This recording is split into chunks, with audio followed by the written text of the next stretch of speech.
پہلے تو میں نے مسلمانوں کے اخلاق سنے تھے، اب تو میں نے دیکھ بھی لیے. پر یہ بتا جب 12,000 آیا تھا جان کیوں نہیں چھڑائی؟ تو حضرت چارہ کاٹتے کاٹتے رو پڑے. فرمانے لگے تو نہیں نہ جانتا یہ بیٹیاں سانجھی ہوتی ہیں، پتہ نہیں نا. میرے رسول پاک نے تو حاتم تائی کی بیٹی کے سر پہ کپڑا رکھ کے کہا تھا بیٹیاں برابر ہوتی ہیں. تو یہ نہیں پتا جب اس کی 6 بیٹیوں کی شادی ہوئی ہے میرے اندر روحانیت کتنی بڑی ہے. فرمایا پھر 12,000 آیا ہے تو 2-4 بچیاں پھر گئی ہیں. تجھے نہیں پتا میں اندر سے راضی کتنا ہوں، میں تیری نوکری کرتا رہوں گا، پتہ نہیں اللہ کتنی بیٹیوں کو بیاہ دے گا.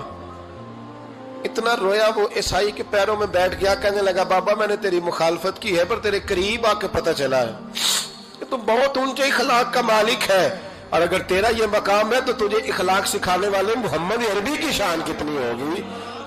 ظالم کی بولیے جاتے نہیں لوگ جھوٹے گواہ بن کے. وکیل صاحب کو نہیں پتا ہوتا کہ یہ بندہ مجرم ہے جو میرے پاس آیا. کیا مجرموں کے وکیل نہیں ہوتے؟ بولے تو اس کو پتہ نہیں ہوتا وکیل صاحب کو کہ یہ صاحب مجرم ہے میرے پاس مقدمہ لے کے آئے.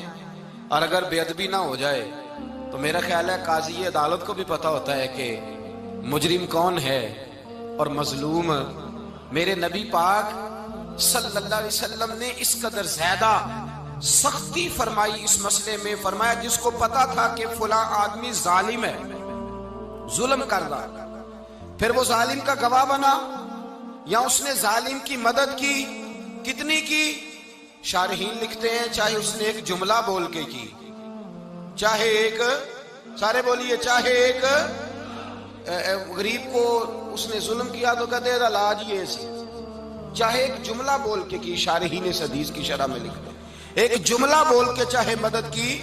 جس بندے نے کسی ظالم کی مدد کی کسی مقدمے میں یا کسی صورت میں اور اسے پتا تھا یہ ظالم ہے، میرے نبی پاک صلی اللہ تعالی علیہ وسلم فرماتے ہیں اگر اس نے مدد کی، ابھی ظالم کی بات نہیں ہو رہی، ظالم کے مددگار کی بات ہو رہی، اگر کسی نے ظالم کی مدد کی تو حضور فرماتے ہیں خدا بھی اس سے بری و ذمہ ہے، رسول بھی اس سے بری و ذمہ ہے. سنبھال کے رکھے اپنی نمازیں، قربانیاں، حج، زکوٰۃ سنبھال کے رکھے. اگر ظالموں کا مددگار ہے، الیکشن آ لینے دے، آپ کو نظر آ جائے گا کون کون ظالموں کا مددگار ہے، نظر آ جائے گا. اپنی جیب سے لوگ پیسے دے کے ظالموں کی مدد کریں گے، ان کے فلیکس چھپوائیں گے، بورڈ لگوائیں گے، جیبوں سے پیسے دے کے. ہم نے خود آگ لگائی ہے چمن میں اپنے، بے سبب گردشی ایام کو الزام نہ دو. ہم نے خود نور کا ظلمت سے کیا ہے سودا، کر کے توہین سحر شام کو الزام نہ دو. ظالموں کے مددگار میدان میں آ گئے. یہ چھوٹا لفظ نہیں، میرے حبیب پاک صلی اللہ علیہ وسلم نے فرمایا جو ظالم کا مددگار ہے سن لے جو سجن کے ساتھ کچہری جاتا ہے، وہ یاد رکھے جو دوست کا گواہ بنتا ہے، وہ یاد رکھے جو کہتا ہے میں مانگی گیا تھا، مجھے بلایا گیا تھا قبضہ چھڑانے کے لیے کسی غریب بیوہ کی جائیداد پہ، وہ سن لے تو مدد کر کے نہیں آیا، تو خدا کے ذمے سے نکل گیا ہے. رسول پاک نے فرمایا تیرا میرا تعلق ختم ہو گیا، تو ظالم کا مددگار ہو گیا. پھر تو کہتا میں بے چین ہوں، میں بے قرار ہوں، میں آزمائش کا شکار ہوں. پلٹ کے دیکھ تو صحیح تیرا گناہ کتنا بڑا ہے. میرے نبی پاک صلی اللہ علیہ وسلم کا ایک اور فرمان سن لیں، ابن ماجہ ابو داؤد میں موجود ہے. اس حدیث کو آپ نے یاد کر لینا ہے. کر لیں گے انشاءاللہ؟ سارے کہیے انشاءاللہ کر لیں گے یاد. حضور صلی اللہ علیہ وسلم نے فرمایا اگر تو ظالم کی مدد کرے گا نا، یہ لفظ دل کی تختی پہ لکھ لینا، یہ مکافات عمل ہے، مکافات عمل دنیا، ادھر کرو گے تو ادھر بھرو گے. فرمایا اگر تو کسی ظالم کی مدد کرے گا، سن لے حضور کا فرمان ہے، اگر تو ابن ماجہ ابو داؤد سیاہ میں موجود ہے، فرمایا اگر تو کسی ظالم کی مدد کرے گا تو رب تعالیٰ مرنے سے پہلے تیرے اوپر بھی ظالم کو مسلط کر دے گا. تیرے اوپر بھی ایک دفعہ ظلم ضرور ہوگا اگر تو ظالم کی، وہ کسی صورت میں بھی ہو سکتا ہے، کسی صورت میں بھی تیرا بیٹا ہی اٹھ کے ظلم کر دے گا، تو الجھ جائے گا، کسی نہ کسی جگہ تیرے لیے تباہی کا سامان ہوگا، تیرے اوپر ظلم ہوگا، اس لیے کہ تو ظالموں کا مددگار ہے. چاہیے یہ تھا کہ تو مظلوم کی مدد کرتا، انسانی ایمانی یقین کا فریضہ سر انجام دیتا. تو ظالموں کا مددگار ہو گیا. ٹٹول کے دیکھ لیں، رزلٹ نکال کے دیکھ لیں، ہمارے زمانے میں ظالموں کے مددگار زیادہ ہیں. اتنی لمبی زبانیں نکال کے ظالموں کی مدد کرتے ہیں. بڑے بڑے کالم نویس اللہ نے انہیں قدرت دی لکھنے کی، تو اپنا قلم ظالموں کی مدد میں خرچ کرتے ہیں۔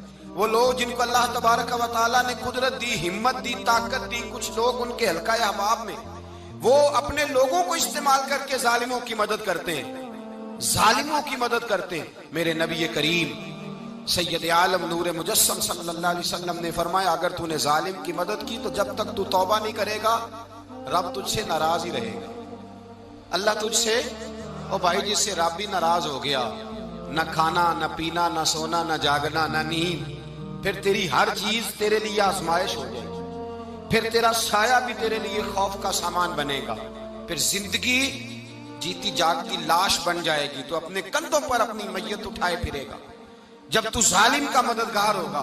اور نبی پاک صلی اللہ علیہ وسلم نے فرمایا، ظالموں کا مددگار بھی ظالم ہوتا ہے، ظالموں کا مددگار بھی، سارے بولے، ظالموں کا مددگار بھی نہیں، کو نہیں، آپ سارے نہیں بولے، ایک دفعہ بولے، ظالموں کا مددگار بھی، پکی بات ہے، ظالموں کا مددگار بھی۔ اللہ اکبر، جس کا یارانہ ہو، جس کا دوستانہ ہو، جو کہے میں نے نا اس کو اوکھے ویلے کے لیے ظالم کو یاد رکھا ہوا ہے۔ کبھی مشکل میں رکھے نہیں ہوئے لوگوں نے ظالم دوست، کہتے میں نے رکھے ہوئے ہیں، بلکہ ہمارے دیہات میں تو کہتے ہیں میں نے بازو بنائے ہوئے ہیں۔ کس کو بازو بنا لیا؟ ظالم بھی کبھی بازو ہوتا ہے، جو ظلم کی تلوار لیے میدان میں کھڑا ہے۔ قارون، حامان، فرعون، نمرود کا حال نہیں لوگوں نے دیکھا؟ اپنے زمانے میں آپ نے کتنے لوگ نہیں دیکھے جن کے سائے سے، آواز سے لوگ کانپتے تھے؟ پھر پولیس کی گاڑیوں میں وہ اس طرح مردہ پڑے کہ دنیا نے تماشا دیکھا ان کا۔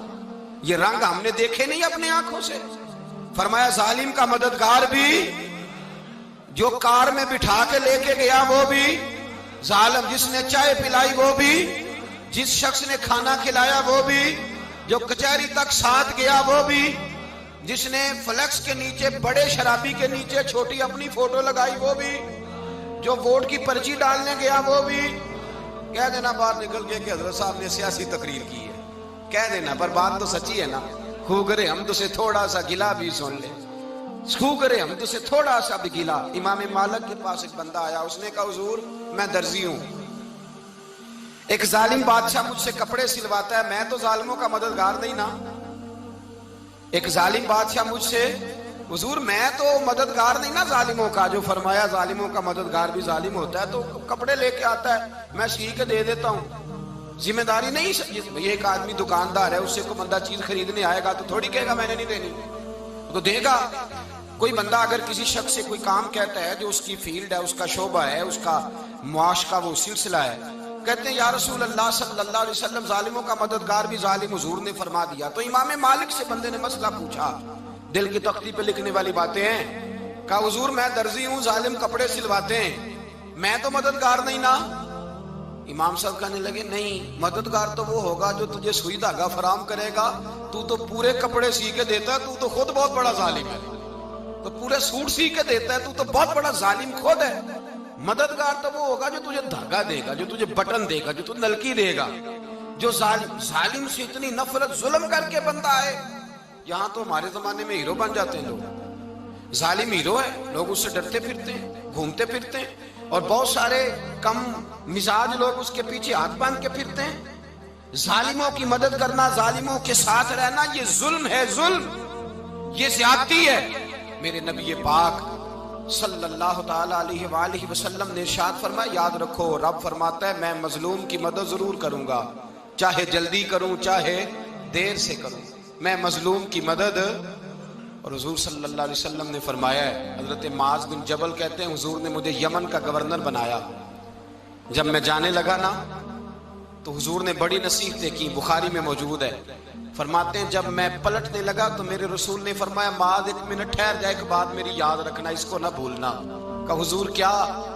فرمایا دیکھنا کسی پہ ظلم نہ کر بیٹھنا، کہیں تجھ سے زیادتی نہ ہو جائے۔